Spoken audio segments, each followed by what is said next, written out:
सगळ्यात लहान पिल्लाने गवताने घर बनवायचा विचार केला.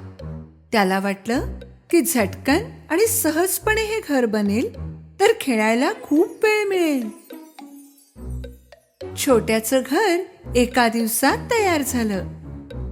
त्याने त्याच्या भावांना सांगितलं, बघा, माझं घर तयार झालं. मोठ्या पिल्लाने घर पाहून म्हटले, अरे, हे घर तर मुळीच टिकाऊ नाहीये. आपण लांडग्यांपासून कसे वाचणार? छोट्याने मोठ्याचं बोलणं उडवून लावलं. काळजी करू नकोस, काहीच होणार नाही. मग म्हणू नकोस की कोणी सांगितलं नाही. मधल्या पिल्लाने त्याचं घर लाकडाने बनवायचं ठरवलं. जंगलातून लाकडे आणून तो कामाला लागला. तिसऱ्या दिवशी